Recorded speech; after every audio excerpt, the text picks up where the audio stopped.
zone, but it is the war zone. The cost to our families, the cost that you see of those tombstones that are down on the mall right now that reflect the numbers, the thousands of Americans killed, the tens of thousands, hundreds of thousands of Afghans and Iraqis. It's up to us to stop this. You all are the committed, the courageous, the conscientious people that are holding the foundation of what we want our country to be like. We don't want wars and endless wars. We want peace. And right over there at that White House, we keep putting pressure on this new president. It's up to us. You are the ones that can make that difference. Thank you.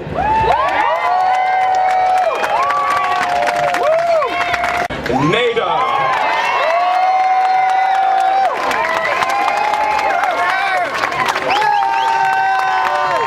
Ago, an outlaw presidency and vice presidency invaded Iraq on a platform of lies, deceptions, cover-ups.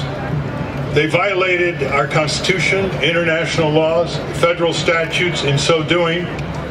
And as Ted Koppel of ABC wrote in the New York Times, forget about the reasons for invading Iraq. This was a war for oil. This is a war for controlling oil. George Bush and Dick Cheney are still at large. They are fugitives from justice. They have to be brought to justice.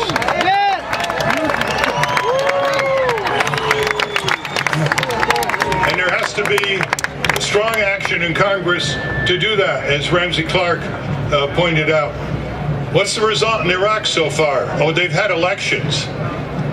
But the country's been blown apart. Over 1 million Iraqis have died. 4 million refugees, 4,400 U.S. soldiers died, over 100,000 come back sick and injured, traumatized, their families brutalized and in anguish. $3 trillion it'll cost us, according to Joe Stiglitz, a Nobel Prize winner, the Iraq War. Total toxification, environmental devastation in Iraq, water, food, soil, air, contaminated. We still have 125,000 soldiers there, an almost equal number of corporate contractors, and the country can blow apart at any time. Yeah, that's a real success, isn't it? Right. And that we're banking a lot of revenge. Our government is banking a lot of revenge in Iraq and Afghanistan against us in the future, with all the deaths of innocent civilians, families, wedding parties blown up. We're banking a lot of revenge. The Army combat captain, Matthew Ho, who resigned last September in protest, it said the following: to put it simply, I fail to see the value or the worth in continued U.S. casualties and expenditures in support of the Afghan government in what is truly a 35-year-old civil war.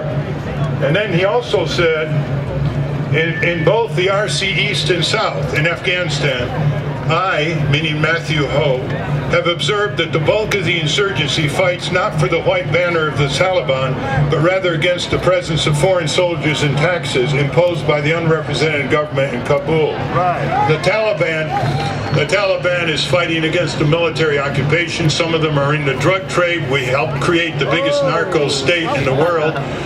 Some of them are fighting different clans and tribes, because when a foreign occupier moves in, it's divide and rule. And some of them are fighting to protect their valleys.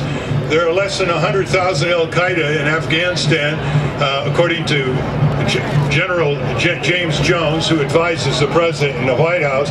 The rest of them have moved into Pakistan, into Somalia, into Yemen, North Africa, Southeast Asia, etc. What are we going to go to war against these countries as well? Where is the end here? The end is a mobilization for peace. The end is to come back to America. Pay attention to the 45,000 people who die every year because they can't afford health insurance for diagnosis and treatment. It's important to know that unless we stay in Afghanistan eternally, we'll never outlast the insurgents, because our military occupation creates more and more insurgents, as General Casey and other Bush administration officials have admitted in public. It's important also to know that 25 to 30,000 Taliban with no Air Force, no Navy, no tanks, no artillery, no drones are tying down the most powerful military force in the world. I wonder why. It's because It's because military occupation does that to people. They want to drive us out, as would be the case if the shoe was on the other foot. The culture of imperialism is expanding, not dependent on which party's in office. Some of you voted for Barack Obama as the least worst.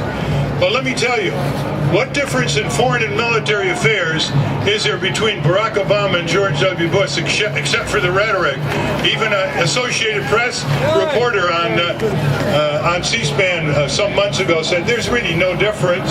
Look is there any difference with the military-industrial complex, the Lockheed Martins, etc., that Eisenhower warned us about, between Obama and Bush? No.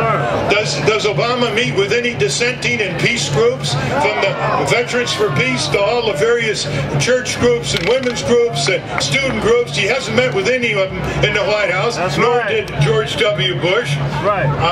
He still is using indefinite detention. He still is using excuses like state secrets to block lawsuits against the brutalization and the torture. He's still violating our treaties and our Constitution, and he's still refusing to condemn the brutal Israeli government blockade and siege of 1.5 million people in Gaza,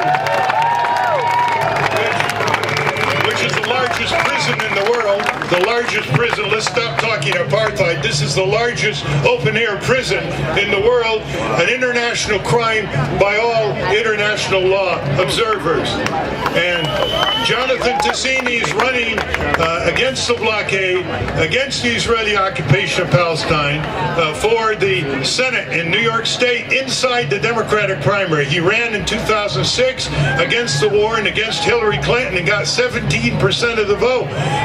You should support Jonathan Cassini. Look at his website. This is inside the Democratic Party. Can you imagine that? Wonders. Behold. We have to focus on Congress. 67 members of the House voted against appropriation for the war in Afghanistan, led by Dennis Kucinich. That can grow. We have to invoke constitutional accountability for Congress to control the declaration of war authority and not give it up to an imperial presidency. We have to demand that John Conyers and his associates, the House Judiciary Committee, immediately move for an investigative hearing here about the fugitives from justice, George W. Bush and Dick Cheney. And we need a simple law to enforce Congress to obey the Constitution and the Declaration of War authority. And here's what it is. A simple one-paragraph law. Anytime Congress and the White House wants to plunge the United States of America into a foreign war, all age-qualified sons, daughters, and grandchildren of all members of Congress will immediately be drafted into the armed services. That ought to concentrate their attention to control the executive branch and the military-industrial complex and the imperial presidency. Go back home, please. Double, triple, quadruple your members. Start small Congress agitation groups. Surround the offices of the senators and representatives and build, build, build, and build. Thank you.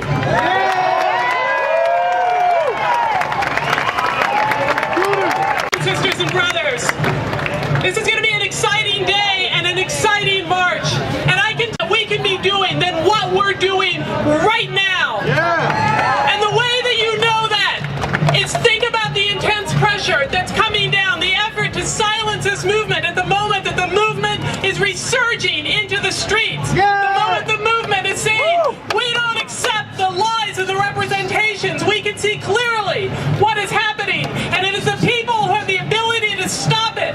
We are defending in court the Answer Coalition, which has been fined $80,000 for what?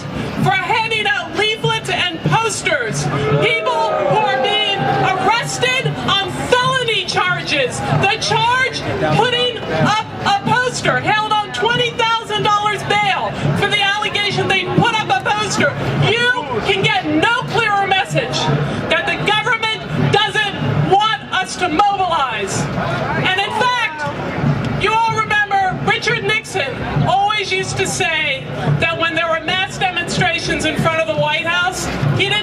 against them because he was watching football. But in his memoirs, it became absolutely clear what they said is that they were terrified of the mobilization of the people. What we have today. And for good reason. Sisters and brothers, as you know, over here at the White House this afternoon, there's going to be a meeting, an invitation-only meeting between the President and certain members of Congress. I don't know about you, I guess my invitation got lost in the mail. So we're all here, invited or not, because, well, they're going to talk and think big thoughts. I think we have a simple message that they can understand. We don't need a health care bill that is just a gift to the insurance companies. We don't need to be spending billions and billions and billions of dollars on endless war. We don't need our sisters and brothers and sons and daughters dead in other countries and coming back wounded with life-altering, horrific wounds.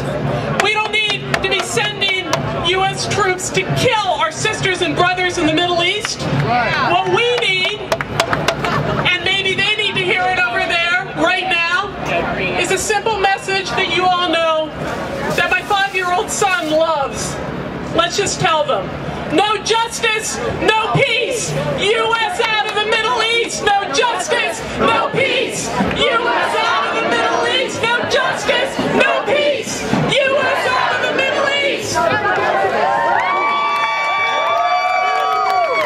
Brothers and sisters, just don't forget to donate. We need to keep this movement going. We need to keep this movement strong.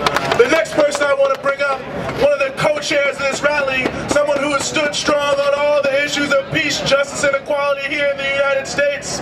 I want to bring up the executive director of the Muslim American Society Freedom Foundation, Imam Mahdi Bray. Bismillahirrahmanirrahim. In the name of Allah, most gracious, most merciful, my dear respected brothers and sisters, we are here today to say that life is sacred. We are here today to say that if you want to talk about terror, war is terror. And the greatest terror is the terror of an unloving heart. And what encompasses and goes along with the unloving heart: racism, militarism, and blind materialism. We say, what I've been taught in my faith tradition as a Muslim, that all life is sacred. And indeed, if you take a life, it is as if you have killed all of humanity. And if you save a life, it is as if you have saved all of humanity. That's what we say. We say to this president that life is sacred. Life is sacred. And for the love of God, stop this madness. Walls of empire does not make us safe. Look around us. How are we safe? By spending trillions of dollars dropping smart bombs on dumb missions while there's no jobs, no homes, education in shambles, and people living in the street. We